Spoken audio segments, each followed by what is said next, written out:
Entra na minha casa, entra na minha vida, mexe com minha estrutura, sara todas as feridas, me ensina a ter santidade.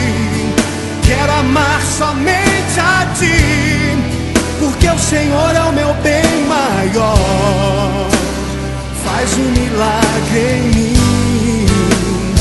Entra na minha casa, entra na minha vida, mexe com minha estrutura, sara todas as feridas, me ensina a ter santidade.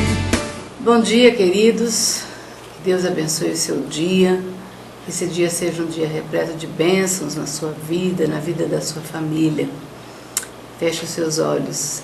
Senhor, abençoe esta família, esta pessoa, esse jovem, adolescente, esta pessoa que está nos vendo, ó Pai, através do canal 10. Que o Senhor derrame a Tua graça, bênção, os desejos do coração sejam satisfeitos conforme a Tua vontade e que o Senhor esteja abençoando em nome de Jesus. Amém. Eu quero ler com você nesta manhã, nós já lemos esse texto uma vez, mas eu quero ler novamente, está no livro de Salmos, capítulo 37, de 1 a 11. Nós vamos ler, é um capítulo muito importante da Bíblia. Se você prestar bastante atenção, você vai ver que cada versículo tem uma palavra que dá ênfase em alguma coisa. Então, essa palavra que dá ênfase, eu vou repetir 2 vezes, tá bom? Então, vamos acompanhar a leitura. Salmo 37, de 1 a 11. Diz assim: Não te indignes por causa dos malfeitores, nem tenhas inveja dos que praticam a iniquidade, pois eles dentro em breve definharão, como a relva, e murcharão como a erva verde. Confia no Senhor, e faz o bem. Habita na terra e alimenta-te da verdade. Agrada-te do Senhor,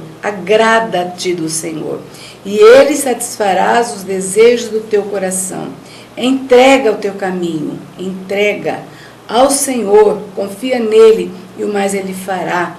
Fará sobressair tua justiça como a luz, e o teu direito como o sol ao meio-dia.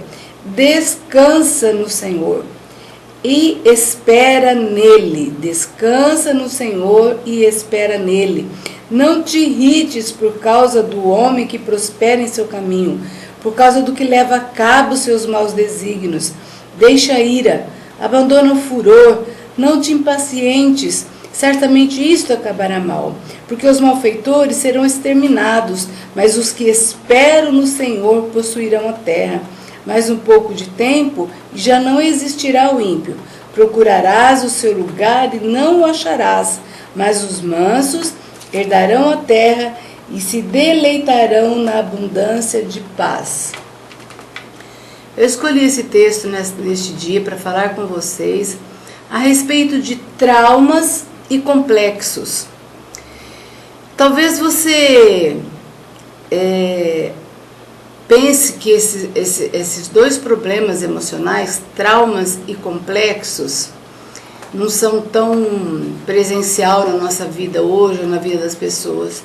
Quero dizer para você que é uma das coisas que mais afetam a nossa sociedade nos dias de hoje. As pessoas têm traumas do que aconteceu na infância. A pessoa, se ela foi abusada quando criança, ela carrega aquilo. Às vezes ela não carrega tanto lembrando todos os dias, mas as suas reações demonstram que aquilo está presente na vida dela, embora nem ela mesma queira.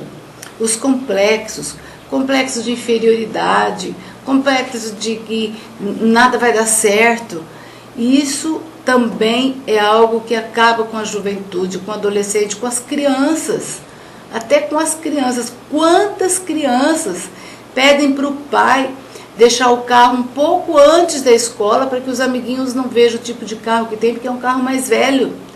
Você imagina bem quando é que isso se instala no coração. Começa lá na tenra idade.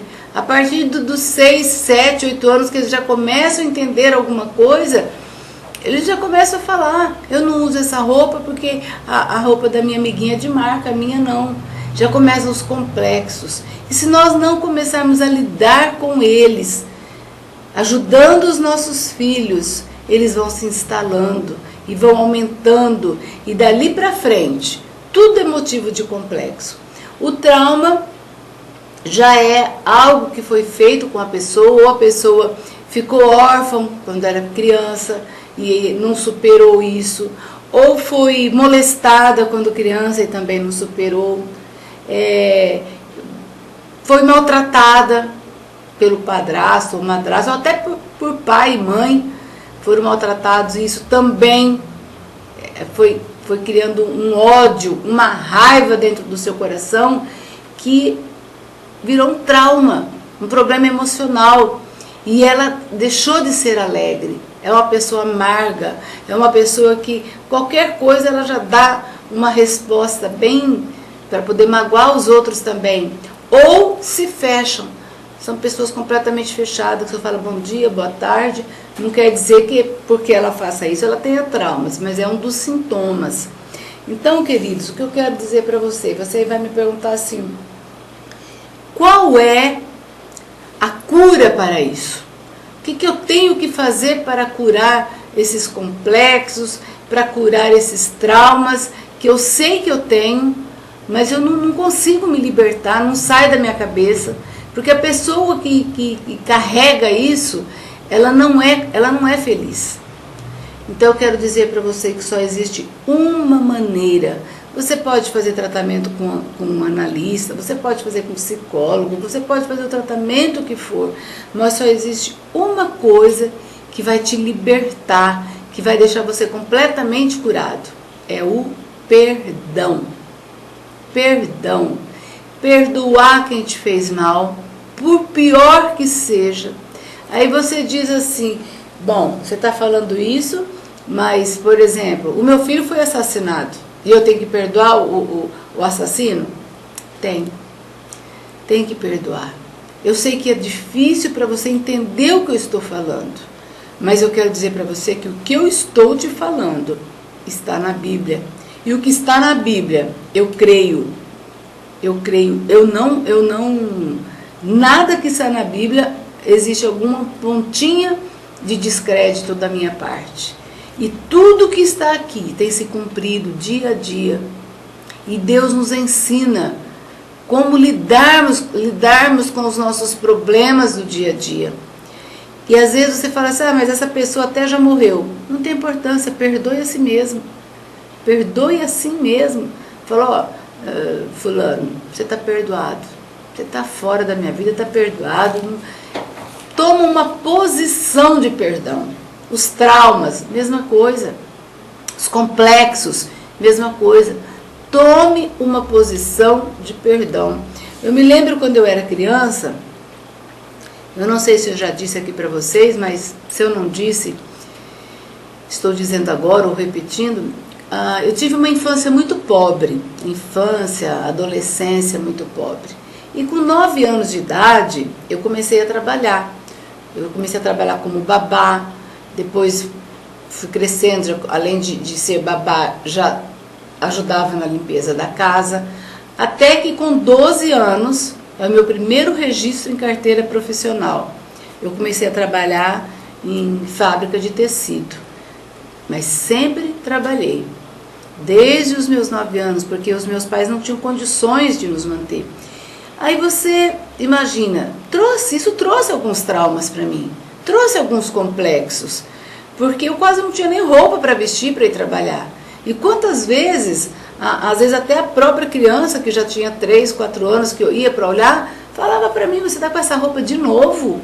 Você não tem outra saia? Você não tem outro calçado? E para uma criança de 9 anos ouvir isso, se é um adulto, ele até pode tirar de letra, mas para uma criança não. Aquilo machuca, aquilo fica gravado. E você tem que entender, você tem que saber que tem que perdoar. Isso não me afeta em mais nada. Não só isso eu contei para vocês uma coisa pequenininha. Poderia contar algo muito mais grave que aconteceu comigo na minha infância, mas eu quero hoje falar com você. Perdoe. Perdoe tudo que você lembrar. Você faça uma oração antes, fala assim: Espírito Santo, eu quero que o Senhor traga à minha memória todas as pessoas que eu tenho que perdoar.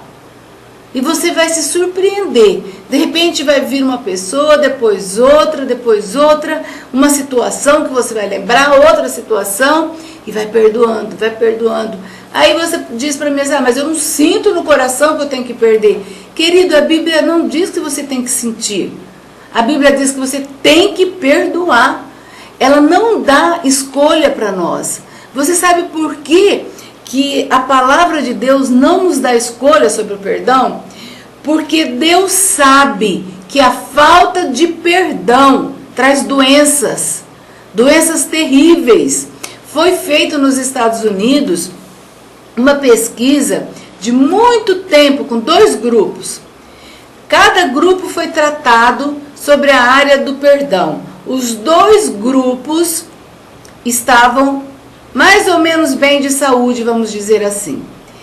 E eles acompanharam por anos aqueles 2 grupos. Os 2 tinham traumas, os 2 tinham falta de perdão, com a mesma intensidade.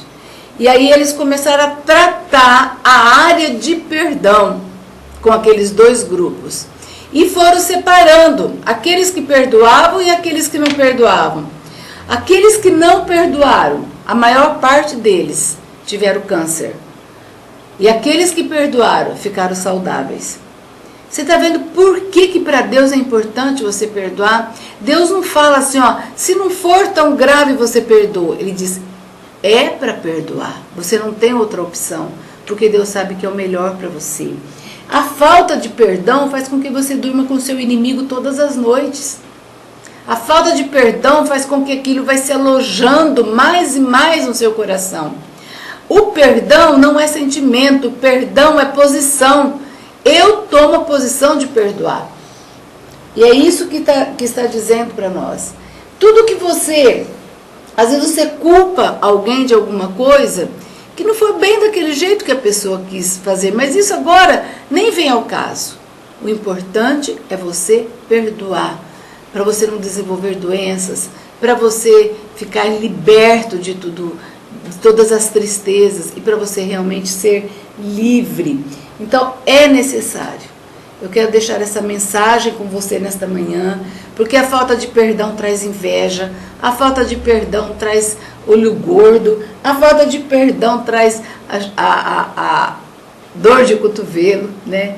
A falta de perdão traz comparação, você fica comparando as coisas. Então eu desejo que você perdoe, para o seu próprio bem, para o bem daquelas pessoas que também precisam do seu perdão. Não importa o que tenha acontecido, mas a palavra de Deus é de promessa para quem perdoa. Fecha os seus olhos. Pai, em nome de Jesus, abençoe esta pessoa que tomou a posição de perdoar nesta manhã. E essa pessoa que não tomou a posição, mas que o Senhor possa trabalhar no seu coração, fazendo com que ela entenda que o Senhor quer que perdoe. Em nome de Jesus. Amém. Um grande abraço para você, que Deus te abençoe e até a próxima oportunidade.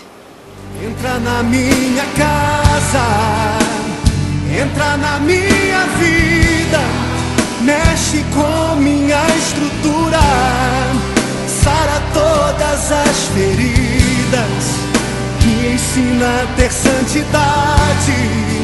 Quero amar somente a Ti, porque o Senhor é o meu bem maior.